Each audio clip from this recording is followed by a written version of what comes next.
Good morning students. In today's video, now we are going to do a numerical sum about adjustment in closed partnership account.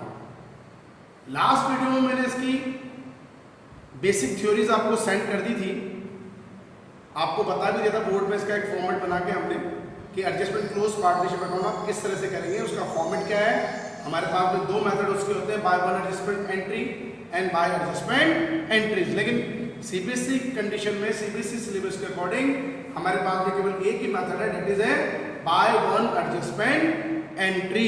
हम उसी चीज को follow करेंगे। आज हम इसका एक प्रैक्टिकल सम कर रहे हैं। एनसीईआरटी की बुक हमारे पास में है, पेज नंबर 109, क्वेश्चन नंबर 36। बाकायदा उसके ऊपर हेडिंग भी लिखा हुआ है, पास्ट एडजस्टमेंट।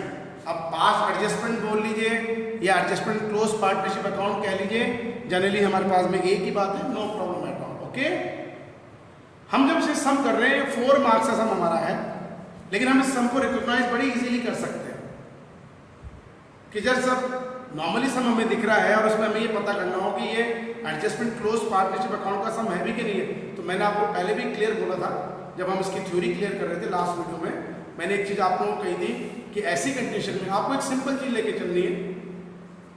एक ही चीज होती है, आपको बकायदा ये बोलेगा it was found that, it was realised that, it was discovered that the following adjustment according to Indian Partnership Act 1932 should be omitted to be recorded. Okay, अब उसी कंडीशन में फॉलो कर रहा हूँ bye one adjustment entry. But by one adjustment entry में हम directly एक entry पे जो है मेड नहीं कर सकते। हमें इस एक एंट्री को बनाने के लिए first of all we prepare adjustment और एनालिसिस टेबल। एक एनालिटिकल टेबल आपको क्रिएट करनी है, एडजस्टमेंट टेबल आपको क्रिएट करनी है, जो सबसे इंपॉर्टेंट रोल रखेगी आपके लिए। तो so now we are going to start the practical sum. The net profit, important condition आपको ध्यान देके चलनी है। ये बोल रहा है the net profit of X, Y and Z for the year ended 31st March 2015 was ₹60,000 and the same was distributed among them in the agreed ratio of 3:1:1। बहुत बड़ी गलती। हमने जब लास्ट ईयर 31 मार्च 2015 का profit and loss appropriation account बनाया था, मैंने अपने लास्ट वीडियो में भी ये चीज आपको बोली थी बेटा कि अगर हमने एक भी एडजस्टमेंट को अगर हमने ओमिटेड कर दिया रिकॉर्ड करने में, तो आप ये मान लेना उस एडजस्टमेंट का इफेक्ट केवल वहीं तक ही नहीं रहता है, उसका इफेक्ट डिविजिबल प्रॉफिट पे भी होगा, जिसके लिए मैंने ए और बी पॉइंट करके आपको एक्सप्लेन करे थे। ये टॉपिक बेटा वही है कि हमसे एक बड़ी मिस्टेक क्या हुई, हमने कुछ एडजस्टमेंट को ओमिटेड करके और नेट प्रॉफिट को विदाउट प्रोवाइडिंग देम एडजस्ट कर दिया, तो ये भी गलत अमाउंट हो गया है। इसको भी रेक्टिफाई, मतलब हमें जो चीज ओमिशन करी है वो तो ये है एरर ऑफ ओमिशंस। आपको जो ओमिशंस है वो तो रेक्टिफाई करना ही करना है, लेकिन आपने जो एरर ऑफ अमाउंट कर दिया है अकॉर्डिंग टू प्रिंसिपल, वो भी आपको रेक्टिफाई करना पड़ेगा, ठीक करना पड़ेगा। ओके, और रेशियो हो गया 3:1:1। अब ये बोल रहा है it was subsequently discovered that the under mentioned transaction were not recorded in a book। ये लाइन पढ़ते मेरे समझ में आ गया सर, ये सम एडजस्टमेंट क्लोज पार्टनरशिप अकाउंट है। तो इसमें क्लियर लिख दिया कि नेट प्रॉफिट को 31 मार्च 2015 में डिस्ट्रीब्यूट करने के बाद में हमें ये भी रिकॉग्नाइज होता है, ये रियलाइज होता है कि हमने ये एडजस्टमेंट्स जो हैं वो इंडियन पार्टनरशिप एक्ट 1932 के अकॉर्डिंग पीनल एप्रोप्रिएशन में रिकॉर्ड होने चाहिए थे, कैपिटल अकाउंट में रिकॉर्डेड होने चाहिए थे, but should be omitted to be record. हम इसको ओमिटेड करके, और वो कौन कौन से हैं? Number 1 interest on capital at the rate of 5% पर annum, ओके रेक्टिफाई करेंगे। Number 2 interest on drawings amounted X for ₹700, Y for ₹500 and Z for ₹300। IOD भी हमने ओमिटेड कर दिया। And number 3 partner salary X ₹1,000, Y ₹1,500 per annum. Set को नहीं मिल रहा, कोई बात नहीं। अब मैं दोबारा थ्योरिकल फॉर्म में आ रहा हूँ। जब मैंने इसको आपकी थ्योरिकल फॉर्म में, जब मैंने फॉर्मेट बता दिया, एक चीज बोला था बेटा लास्ट वीडियो में, हमसे एक मिस्टेक भी हो सकती है, 2 भी हो सकती है, 3 भी हो सकती है, और मैक्सिमम 4 भी हो सकती है। इस सब में हमसे 3 मिस्टेक हुई है, IOC, IOD and salary to partner. Commission नहीं है तो कोई बात नहीं, लेकिन एक मिस्टेक का सम कीजिए, 2 का कीजिए, 3 का कीजिए, 4 कीजिए, एक बेस एक ही चलता है। ओके, अब लास्ट एंड फाइनल इसने क्या बोल दिया, the capital of the partner were fixed, ये भी इंपॉर्टेंट है, वर फिक्स्ड। वर फिक्स का मतलब ये हो गया, अब जो भी हम एडजस्टमेंट एंट्री बनाएंगे, एडजस्टमेंट टेबल में इसका कोई इफेक्ट नहीं है, कैपिटल आर फिक्स्ड और फ्लक्चुएट। जब आप एडजस्टमेंट एंट्री के बाद में, जब एडजस्टमेंट टेबल के बाद में जब एडजस्टमेंट एंट्री करेंगे, ओनली सिंगल एंट्री, वो एंट्री फिक्स्ड कैपिटल के बेस पे करनी है। दैट मीन्स जो भी हमारा एडजस्टेड अमाउंट आएगा वो कैपिटल अकाउंट में ट्रांसफर नहीं होगा, ट्रांसफर टू करंट अकाउंट। तो मैं जो भी एडजस्टमेंट एंट्री करूंगा फिक्स कैपिटल में, वो मुझे करंट अकाउंट के बेस पे करनी है। ओके, अब इसने क्या बोल दिया, कैपिटल फिक्स है, एक्स की 1 लाख, वाई की 80,000 एंड जेड रुपीज 60,000। अभी तो ये कैपिटल देने का रीजन हमारा क्या हो गया, ये कैपिटल देने का रीजन है आईओसी के कैलकुलेशन के लिए, क्योंकि इंटरेस्ट ऑन कैपिटल हमने ऑमिट कर रखा है 5%, लेकिन अमाउंट कहाँ है कैपिटल का, ये बता रखा है। अब हमें इसको हमें तो सीबीएसई में हमें पता है कि सर एक ही मेथड यूज आएगा, रिकॉर्ड द एडजस्टमेंट एंट्री। अब आपको रिकॉर्ड करनी एडजस्टमेंट एंट्री। अब बोर्ड को बिल्कुल ध्यान से देखते हुए, फर्स्ट टाइम हम इस सम कर रहे हैं। First of all bye one adjustment entry के लिए हमने एक एडजस्टमेंट टेबल बनाई, एडजस्टमेंट टेबल। इसको आप टाइटल भी दे दीजिए, अंडरलाइन कर दीजिए, या एनालिटिकल टेबल भी आप इसको बोल सकते हैं। बेस वही है मेरा, जितने पार्टनर हैं, 3 पार्टनर, नेचुरल पर्सन का भी अकाउंट बनाऊंगा और आर्टिफिशियल पर्सन फॉर्म का भी। तो पर्टिकुलर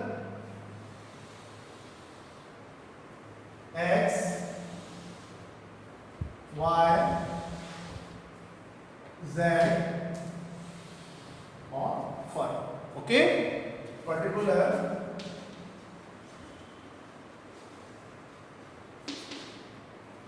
अमाउंट कॉलम एक्स, ये अमाउंट कॉलम है हमारा, Y Z that is artificial person form. Okay,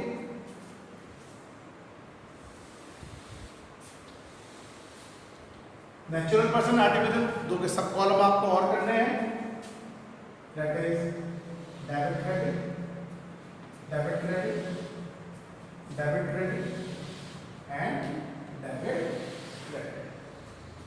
तो कुछ एडजस्टमेंट डेबिट में आने वाले हैं, कुछ एडजस्टमेंट क्रेडिट में आने वाले हैं।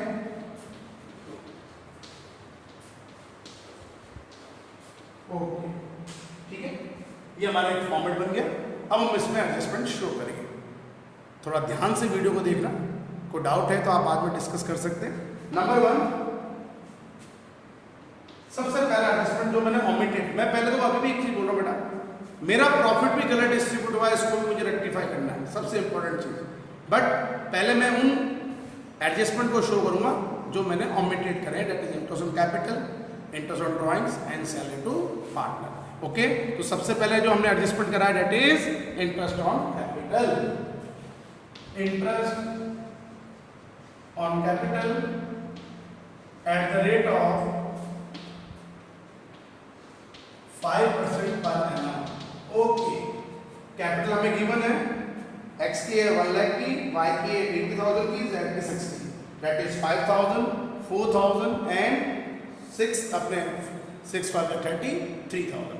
अब वही चीज देख के चलेंगे, नेचुरल पर्सन के ब्याह पे ये तीनों के लिए पार्ट ऑफ इनकम है, तो इंटरेस्ट ऑफ कैपिटल में कौन साइड में रिकॉर्ड करूंगा, क्रेडिट साइड में एक्स वाई जेड के, that is rupees 5,000, okay, rupees 4,000, okay, and rupees 3,000, okay, credit side. लेकिन आर्टिफिशियल पर्सन के बिहाफ पे, दैट मीन्स फर्म के बिहाफ पे, पीनल एप्रोप्रिएशन में आप इसको डेबिट साइड में शो करते हैं because it is a part of expenses. तो मैं फर्म के कॉलम में इसको डेबिट साइड में रिकॉर्ड करूंगा, टोटल करके 5 + 4 9 और 3 12 डेबिट। ओके, क्लियर है पहला point, interest on capital always partners के मैं क्रेडिट साइड में रिकॉर्ड करूंगा और फर्म के डेबिट साइड में। Number 2, second, interest on drawings. अब आपको इसमें अमाउंट भी गिवन है, इसलिए कोई प्रॉब्लम नहीं है, इंटरेस्ट ऑन ड्रॉइंग्स कोई सर्टेन अमाउंट को कैलकुलेट नहीं करवा रहा है, रेट गिवन नहीं है। Interest on drawings 700, 500, 300। अब वही condition, interest on drawings partner के लिए पार्ट ऑफ एक्सपेंसेस होता है, हम पार्टनर कैपिटल अकाउंट में इसको डेबिट साइड में शो करते थे, टू ड्राइंग्स टू ड्राइंग्स। तो वही कंडीशन नेचुरल पर्सन के लिए यहाँ पर मैं इसको भी तीनों पार्टनर के डेबिट साइड में शो कर दूंगा। 700, 500 एंड ₹300 और फर्म में क्रेडिट साइड में 7 + 5 12 + 3 1500। ओके ठीक है। लास्ट एंड फाइनल नंबर 3, दो पार्टनर को हमको सैलरी देनी है, एक्स को 1000 और वाई को 1500 पर एनम। अब बेटा पर एनम है तो आप मल्टीप्लाई बाय 12 नहीं करेंगे इसको, पर मंथ है तो मल्टीप्लाई बाय 12 कीजिए, लेकिन पर एनम गिवन है तो ये एनुअली सैलरी गिवन है तो आप इसको एज इट इज शो करेंगे। लेकिन कंडीशन वही, जो सैलरी टू पार्टनर है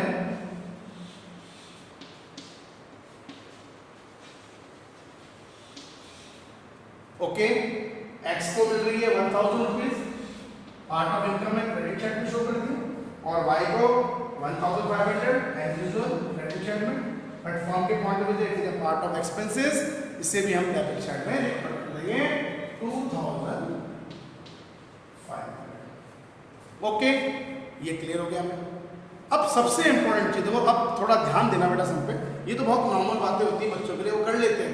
अरे सर आईओसी को क्रेडिट साइड में शो कर दीजिए, आईओडी को डेबिट साइड में, सैलरी को क्रेडिट साइड में, कमीशन क्रेडिट साइड में, ओके। लेकिन देखो जब मैंने आपको इसका फॉर्मेट बताया था, फॉर्मेट समझाया था लास्ट वीडियो में, तो मैंने एक चीज आपको कही थी, अगर हमें profit for the year, listen carefully, अगर हमें profit for the year ending given नहीं है तो ऐसी कंडीशन में हम इन तीनों एडजस्टमेंट का एक एडजस्टेड फिगर फाइंड आउट करेंगे। और वो कैसे फाइंड आउट होता है तो मैं नॉर्मली बता दूं, मान लो ये मेरा प्रॉफिट फर्स्ट लाइन में 60,000 का प्रॉफिट गिवन नहीं होता तो मेरा तरीका क्या होता, फिर मैं फोर्थ पॉइंट यहां लेता एडजस्टमेंट अमाउंट, और वो एडजस्टमेंट अमाउंट कितना होता, दो चीज पार्टनर को मिलनी चाहिए। कौन कौन सी चीज बेटा, आईओसी एंड सैलरी। आईओसी इसको मिलनी चाहिए 12,000 तीनों पार्टनर्स को, और salary 2500, that means 14,500 last year partners के क्रेडिट साइड में जाने चाहिए एज ए इनकम, हमने उसको दिया ही नहीं है, और उसमें से 2500 हम उससे ड्राइंग का चार्ज करते, तो ओवरऑल 12,000 रुपीज का पार्टनर्स को एडजस्टेड अमाउंट करना पड़ेगा, जो उनके पॉइंट ऑफ व्यू से लॉस को रिप्रेजेंट करेगा, that is a adjustment amount. मैं अभी भी एक चीज रिपीट कर रहा हूं, आई रिपीटेड इट, अगर इसमें profit for the year ending given नहीं होता तो ऐसी कंडीशन में मेरा चौथा पॉइंट जो एडजस्टमेंट टेबल में होता, fourth point is adjustment amount, that is partners को जो चीज रेम्यूनरेशन वगैरह मिलने चाहिए थे वो आप क्रेडिट मान रहे थे, आईओडी अपन लेस कर लेंगे, दैट इज एडजस्टमेंट अमाउंट। लेकिन अब बेटा इस सब में ऐसा नहीं होगा, क्यों नहीं होगा, क्योंकि सर हमको इस सब में net profit for the year ending 31 March 2015 का गिवन है, और जब आपको गिवन है बेटा तो ऐसी कंडीशन में हम ये चीज नहीं कर सकते हैं।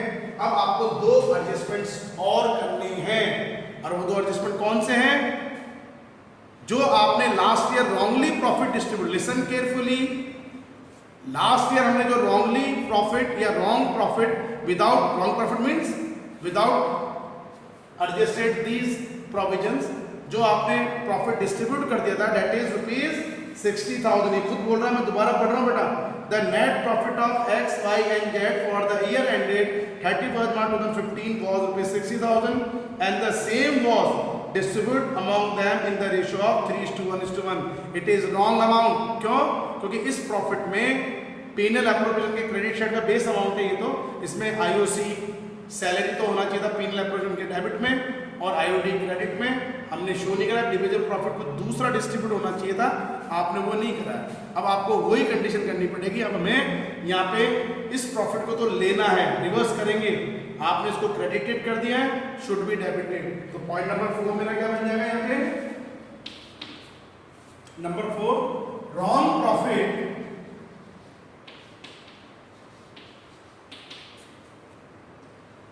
which will be which was distributed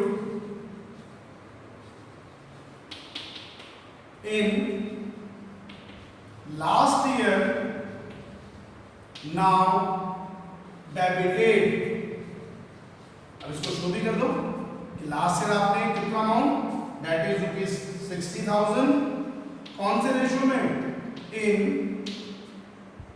3:1:1 ratio. तो 3/5, 1/5, 1/5, तो 5 6 से 60,000 है ये। ओके, 60,000 कौन से रेशियो में, 3/5, 1/5, 1/5। तो 3/5 हो गया अपने पास में 12,000, 36,000। अब आप इसको डेबिट कर लो कि हम इसको डेबिट कर रहे हैं। नंबर 2, 1/5, 12,000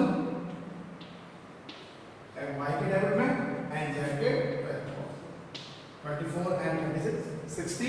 अब फॉर्म में हम कौन से कॉलम में शो कर देंगे, यहाँ डेबिट है तो क्रेडिट साइड में ₹60,000। बट जो नेट डिविजिबल प्रॉफिट डिस्ट्रीब्यूट होना चाहिए था इन एडजस्टमेंट को, वो आप उसको आप प्रोवाइड कराइए। बिल्कुल सिंपल बेस है।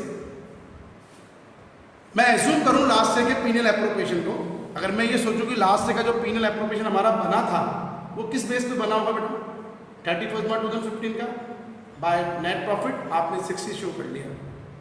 आईओसी देना चाहिए था, भूल गए। सैलरी पार्टनर को मिलनी चाहिए थी, हम उसको ओमिटेड करके, आईओडी हम उससे चार्ज करते, हम उसको ओमिटेड कर रहे हैं।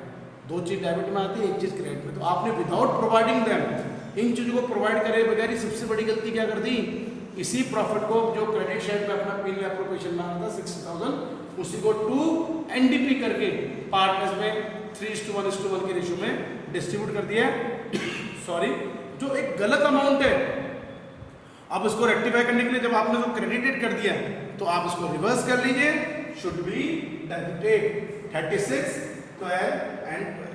लेकिन अब आप ये भी तो देखिए कि सर ये चीज तो चलो हमने कर लिया, लेकिन एक्चुअल में जो लास्ट ईयर उनके बीच में राइट एनडीपी जो डिस्ट्रीब्यूट होना चाहिए था, अब हम डिस्ट्रीब्यूट कर सकते हैं, शुड बी क्रेडिटेड। तो next point, point number 5, right NDP या right net divisible profit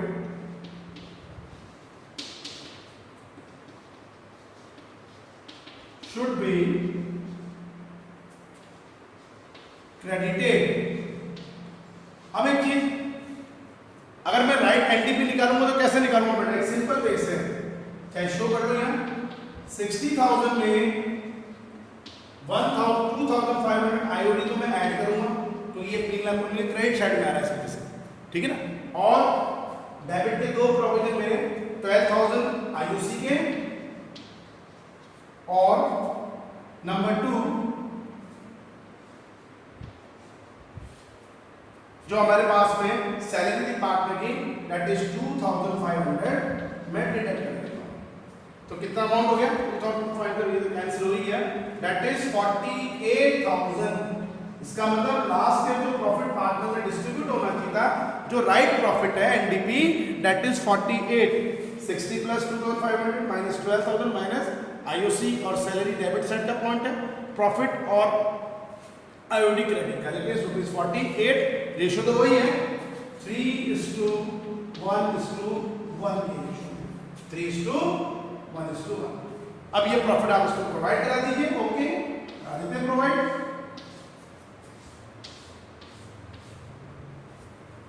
3/5 into 48,000, 3/5 into 48, calculation गलती नहीं हो, 5 9 45, 3 5 6 30, 00 18 1 27 28, 28,800, ओके 28,800 है, 28,800 एक्स के क्रेडिट में,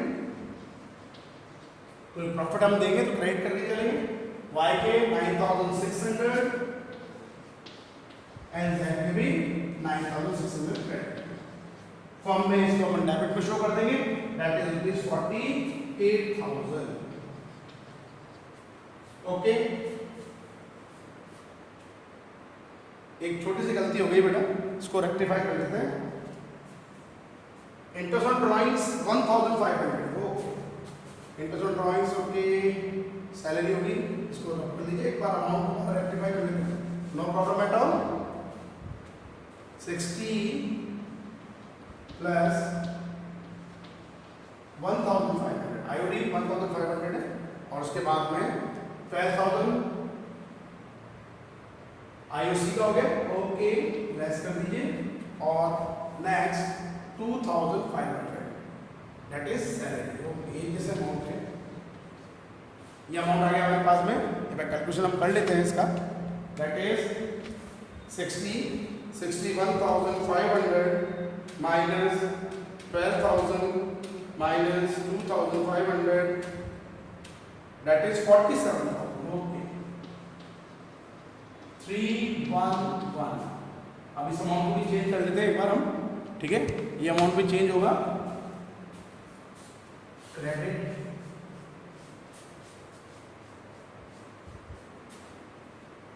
ठीक है, तो 47 into 3 divided by 5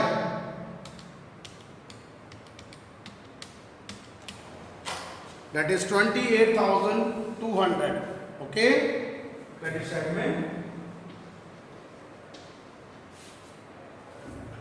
47 divided by 5 9,400 and 9,400 और फॉर्म के पॉइंट ऑफ व्यू इसको डेबिट पे शो कर लिया 47,000। ओके ये कंप्लीट हो गया। अब इसके बाद लगेगा हमारा टोटल। अब लगा लीजिए इनका टोटल,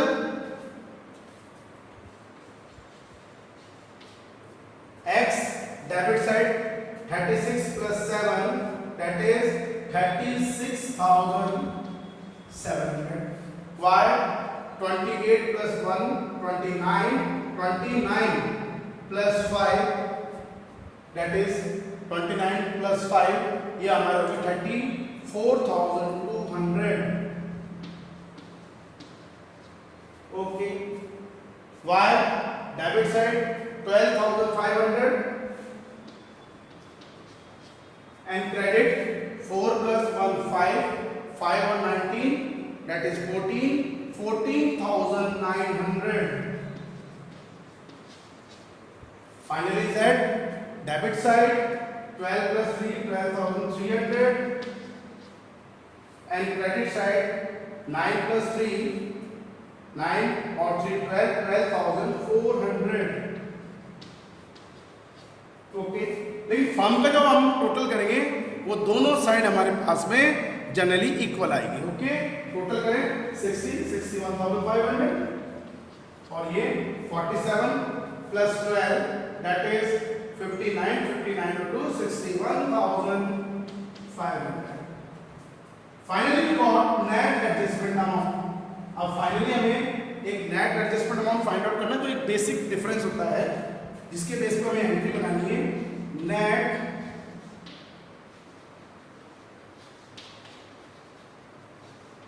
ओके अब मैं डेबिट साइड को अगर ऐड करता हूं एक्स के that is 36,700 minus 34,200 that is 2,500 that is 2,000। लेकिन किस साइड में रिप्रेजेंट कर रहा है? डेबिट साइड को, that is DR. Okay next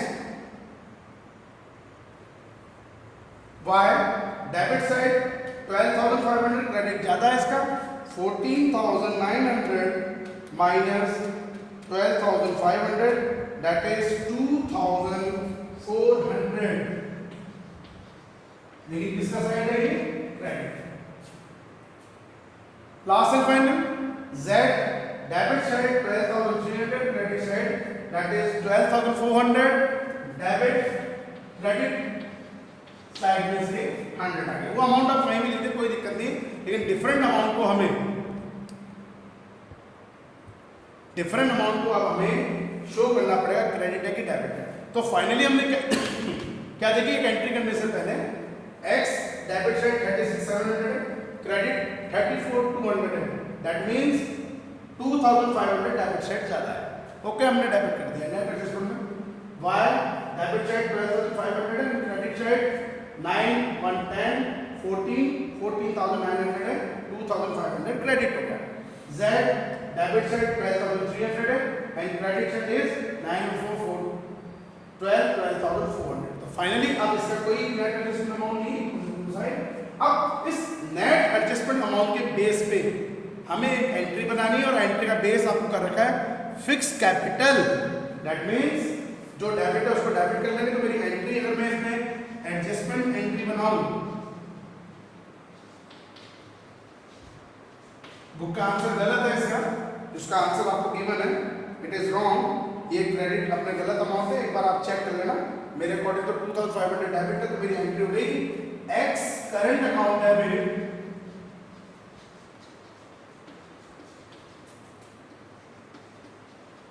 to wise current account 2400 और टू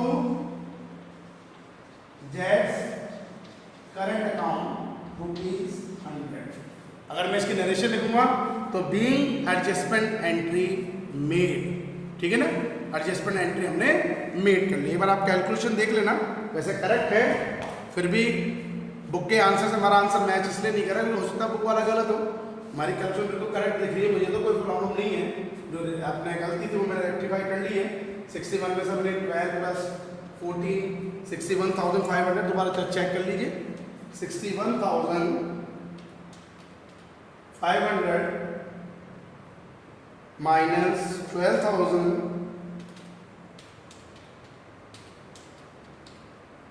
माइनस 2,500 दैट इज 47, ठीक है। 3:1 into 3 divided by 5 that is 28,200, 9,400 correct है। 47 divided by 5 9,400 करेक्ट है, ठीक है। फिर भी आप लोग एक बेस तो क्लियर हो ही गया हमारा कि एडजस्टमेंट एंट्री में हमें क्या करना है। तो बाय वन एडजस्टमेंट एंट्री पहले आपको एक एडजस्टमेंट टेबल प्रिपेयर करनी है, उसके बाद में आपको एंट्री पास करनी है। कल की क्लास में भी हम यही चीज कंटिन्यू करेंगे, ठीक है, लेकिन कुछ थोड़ा अलग देखने को मिलेगा। कंटिन्यू टॉपिक रख लिए हम लेके चलेंगे क्योंकि ये बहुत इंपॉर्टेंट टॉपिक है फॉर ए 4 मार्क्स। ओके, तो आज की क्लास यहीं ओवर करते हैं। Thank you, be safe at your home. Regular अपनी स्टडीज को करते रहिए ताकि जब स्कूल दोबारा से ओपन हो तो हमें इतनी प्रॉब्लम नहीं है। नोट्स वगैरह मैं आपको टाइम टू टाइम प्रोवाइड कराता हूँ। Thank you.